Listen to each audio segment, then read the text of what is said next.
Partai Solidaritas Indonesia (PSI) membantah Kaesang Pangarep sengaja menghilang pasca gaya hidup mewahnya naik jet pribadi ke Amerika Serikat jadi sorotan. Sekretaris Jenderal atau Sekjen PSI, Raja Juli Antoni menyebut Kaesang sudah berada di Indonesia dan terus berkantor di DPP PSI. Raja Juli Antoni menegaskan Kaesang Pangarep sudah berada di Jakarta sejak 28 Agustus kemarin. Setelah di Jakarta, Kaesang sempat memimpin rapat koordinasi dan menandatangani berkas rekomendasi pilkada di DPP PSI. Menurutnya, hampir setiap hari Kaesang berada di kantor.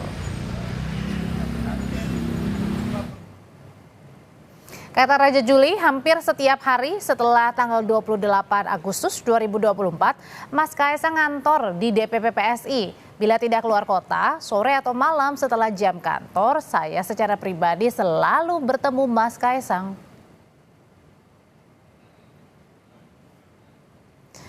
Dan usai ramai dituding menghilang di tengah dugaan gratifikasi penggunaan jet pribadi, Ketua Umum PSI Kaesang Pangarep akhirnya muncul.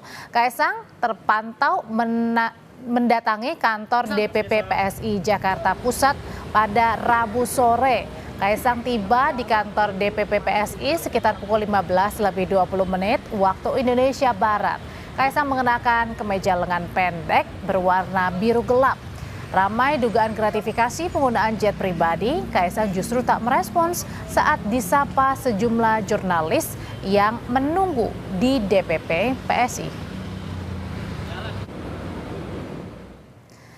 Saudara, kasus penggunaan jet pribadi Kaesang Pangarep terus berlanjut. Status Kaesang yang bukan penyelenggara negara jadi perdebatan dalam pemanggilan KPK. Tapi aktivis anti korupsi Pukat UGM Zainur Rohman bilang ada banyak putusan di Mahkamah Agung yang menjerat keluarga penyelenggara negara penerima gratifikasi. Ketua KPK Nawawi Pomolango menyatakan telah memerintahkan Direktorat Gratifikasi dan Direktorat Pengaduan Masyarakat untuk mengklarifikasi kasus jet pribadi Kaesang.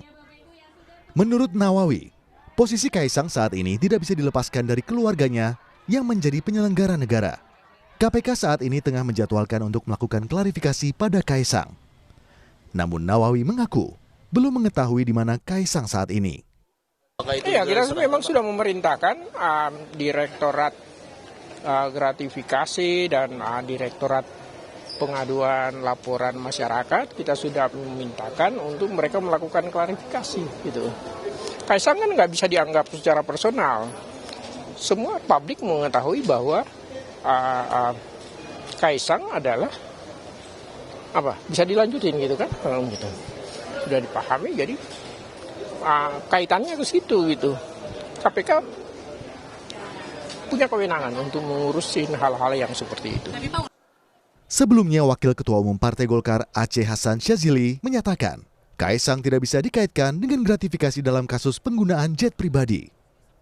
Menurut Aceh, Kaesang bukan penyelenggara negara. Tapi kan gini, Mas Kaesang sendiri kan bukan sebagai penyelenggara negara. Jadi sebagai seseorang yang bukan penyelenggara negara, tentu beliau tidak termasuk dalam kategori yang terikat dengan aturan atau soal penggunaan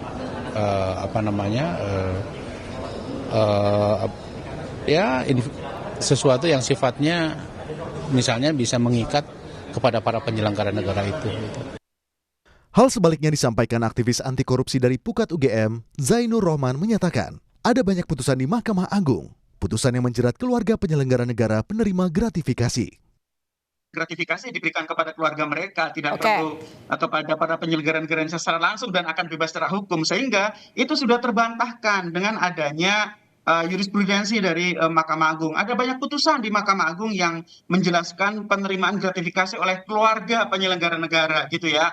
Itu sudah merupakan hal yang umum di Mahkamah Agung, putusan-putusan yang menjerat keluarga dari penyelenggara negara. Jadi yang perlu diteliti oleh KPK adalah apakah penerimaan services ini, dugaan penerimaan fasilitas penggunaan pesawat ini, gitu ya, itu terjadi karena posisi Kaesang sebagai anak penyelenggara negara atau tidak. Disitulah yang ingin didudukkan harusnya oleh KPK, begitu ya. Kenapa? Karena gini, untuk mengukur gini Mbak, paling mudah. Kalau Kaisang bukan anak presiden, kira-kira tetap akan dipinjami jet itu atau tidak?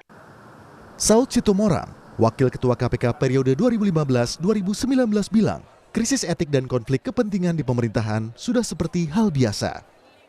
Minggu yang lalu kita berdiskusi di BPIP, Badan Pembinaan Ideologi Pancasila itu, yang paling utama di situ saya mengungkapkan soal etik. Ini kan etik ini di pemerintahan ini sangat jelek, sehingga kemudian muncullah konflik of interest.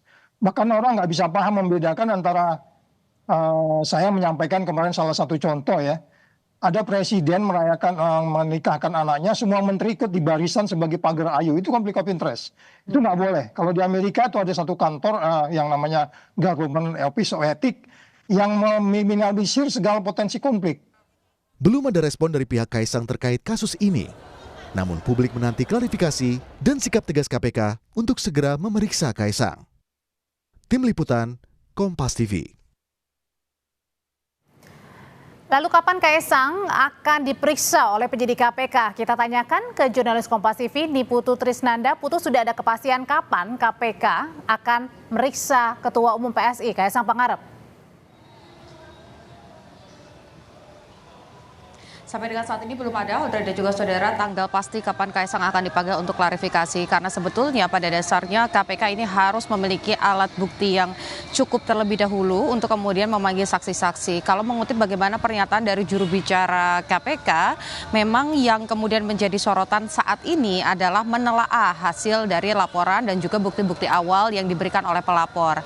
Nanti kalau memang masih ada kekurangan, maka pelapor ini juga harus menambahkan bukti-bukti untuk supaya bisa naik ke tahap selanjutnya, yakni klarifikasi, di mana nanti pihak-pihak baik itu yang memberikan diduga memberikan gratifikasi ataupun juga penerima gratifikasi ini dipanggil.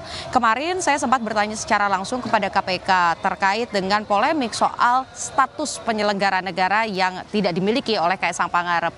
Tapi kalau kita lihat dari perjalanan kasus-kasus korupsi, gratifikasi ataupun juga suap, banyak sekali upaya-upaya pelanggaran pidana tersebut ini masuk justru dari jalur keluarga, entah dari istri, anak, dan kemudian bukan tidak mungkin juga saudara jauh seperti ipar dan lain-lain. Ini bisa rekam jejaknya dilihat secara langsung dari putusan-putusan, baik itu dari pengadilan negeri, pengadilan tinggi, ataupun juga pada saat di tingkat putusan Mahkamah Agung. Banyak yang kemudian menyeret keluarga yang kemudian menjadi pintu masuk dari upaya gratifikasi.